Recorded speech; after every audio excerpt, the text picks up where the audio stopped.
if there's a key objective here is for Congress to hammer out Bayanihan 3. Nagkaroon tayo ng 1 and 2, di ba? But ito, Bayanihan 3 talaga.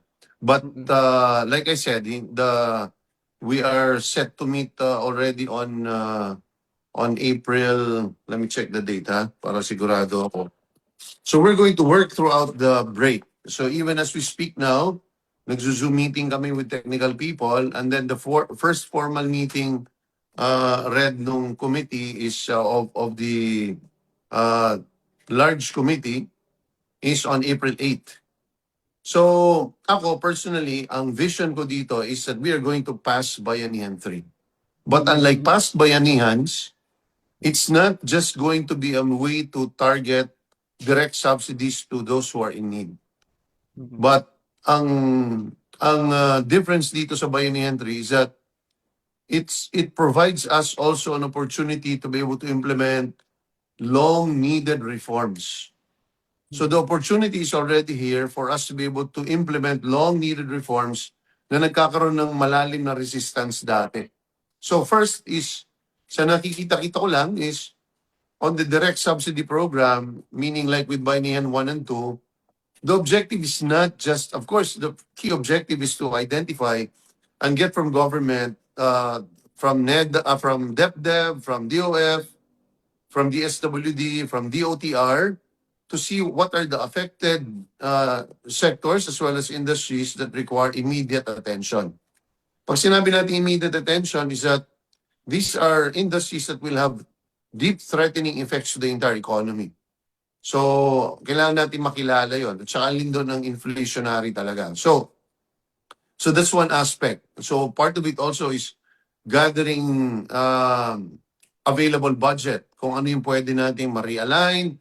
Are there additional, are there savings that can be generated, that can already be declared? Lahat yun pag-uusapan. Hindi ko siya pangungunahan because ang sistema namin is from the mother committee, magbe-break up into several subcommittees yung mother committee kung ano yung specific field na pinag-uusapan. So I'll go back, no?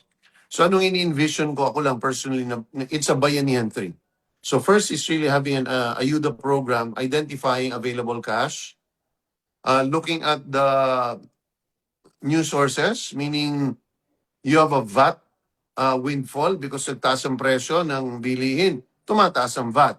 Kailangan makuha natin yung windfall na yon at maitulak siya, maibigay doon sa mga sectors where it is actually needed. Because, tax revenues are great, but they're only as great if they fall into the hands of those who need it. Hindi yung hawak siya ng gobyerno, lumalaki yung pera ng gobyerno, yun ang ayaw natin. Pangalawa, meron tayong windfall dyan, yung usapin ng the BSP has been defending the peso in the last several weeks. So government has been selling its government reserves, no?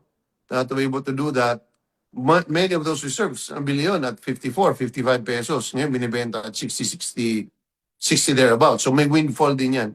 Just, kumbaga, Red, sinasabi ko lang is, the first task is trying to map out where we can sweep additional funds without affecting current programs. So yun ang una.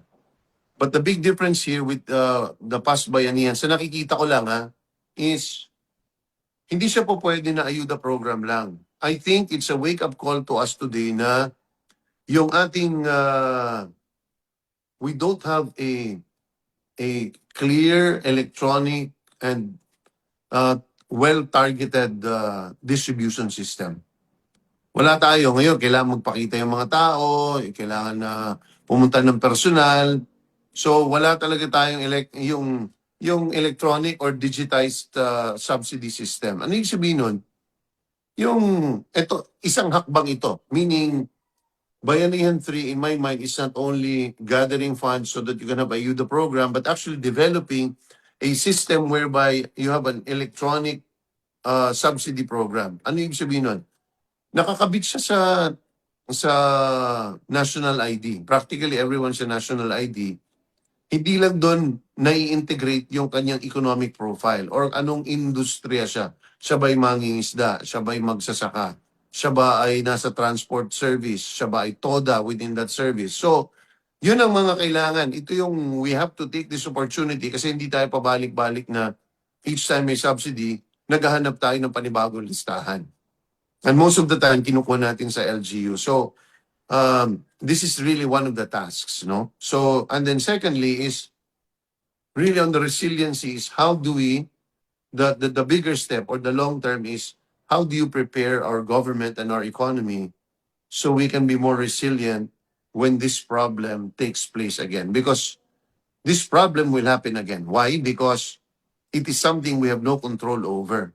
Ibig sabihin, magkagera sa ibang bansa, in the Middle East, apektado na naman tayo. So how do we prepare the country so that it can survive? And in fact, it can be barely affected whenever or if ever it happens. Ano yung sabihin nun? Number one is, of course, it's a wake-up call for us to really push for alternative sources of energy na hindi na tayo dapat nagiging dependent sa petroleum.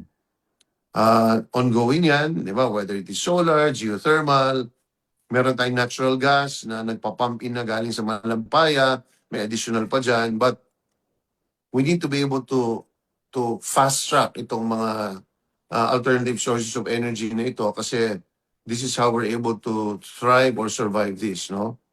And then pangalawa is really the creation of a petroleum reserve policy, di ba? So, kailangan din natin ng mag-imbak, may sarili ang gobyerno na para may pamamaraan para una, nasisigurado natin ang supply. And then pangalawa is yung supply na nakuha natin ay nabibili natin ng mura at naitatabi natin yan in case of any emergency. So really the direction is towards there, is that how do you make the economy more resilient, and part of that really is this is now our chance to really push for alternative source of energy, renewable, mga ganyan. Yan ang wake-up call natin.